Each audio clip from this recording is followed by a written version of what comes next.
Oh, bonjour, voilà, c'est Balkir. Ben, écoutez, aujourd'hui, on va voir comment patiner des chenilles métalliques, je précise. Bien que le principe s'applique également aux chenilles plastiques, mais le métal a quand même quelques propriétés différentes. Déjà, on part sur une base brillante, vous voyez? Brillante ou qui a quand même un éclat métallique, naturellement. Hein. Donc là, il ne faut pas hésiter. On y va, on barbouille, mais en tapotant.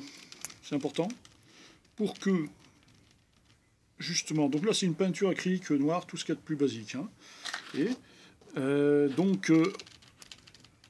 on y va, on incruste la patine en fait dans les mailles des chenilles.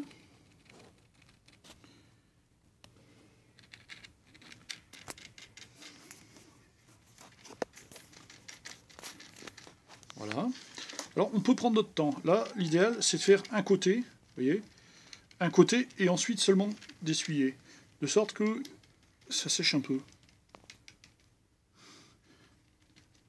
Si on y va trop vite, hein, ça n'a pas le temps de s'imprégner et du coup, c'est un peu dommage, on va en retirer de trop. Alors il y a plusieurs techniques pour les chenilles. On peut aussi se coucher carrément avec une bande de noir, mais alors on aura quelque chose de noir de manière uniforme. Et ce ne sera pas forcément joli ni fonctionnel. Parce que si on veut faire rouler notre char, ça va très vite s'écailler. Alors que là, ça reste quelque chose de souple. Donc, on va prendre un morceau de sopalin. Et on va carrément, voilà. Et on essuie la peinture. Et vous voyez tout de suite, on a un rendu, quelque chose de réaliste. On a cette finition qui va rester avec le temps. Parce que justement, le noir est imprégné entre les chenilles, entre les maillons, vous voyez. Et donc, on va toujours avoir cet aspect de métal encrassé, un peu patiné. Hein. Voilà, c'est très simple, on peut continuer. Alors surtout, il faut aussi faire l'intérieur, hein, ça bien sûr, vous voyez. Même principe. Même principe. Par contre, lorsqu'on aura fini, on laisse sécher avant de. On ne l'applique pas de suite, bien sûr, sur le char, parce que on va vite encrasser les roues. Oh oui, je ne le fais pas dans le détail, hein, on y va, franchement.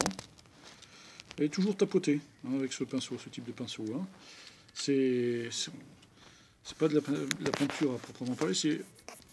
Voilà, on tapote comme ça. Et là, la peinture s'incruste beaucoup plus que si on passait comme ça. Voilà, donc il faut s'y reprendre pour faire une chenille complète, il faut s'y reprendre en 3-4 fois. Hein.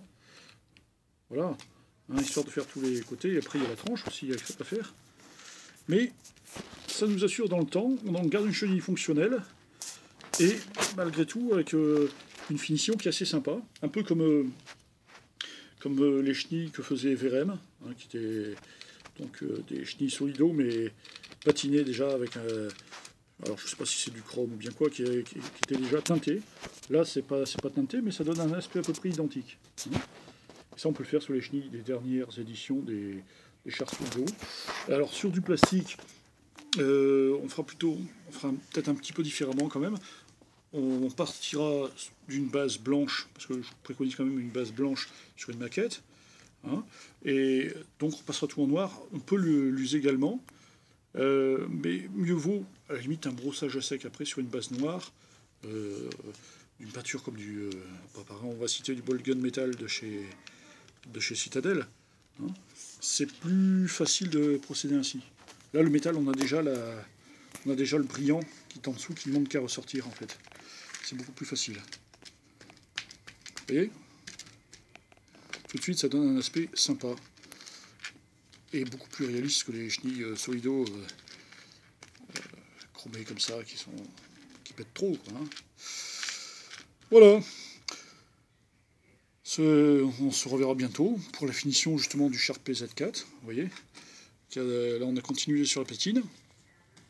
Je vais peut-être rehausser avec du blanc pour par endroit augmenter le contraste.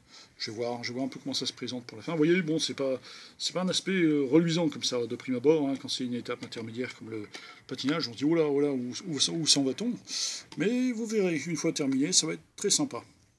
A très bientôt. Allez, au revoir. C'est bon? C'est en train. Alors,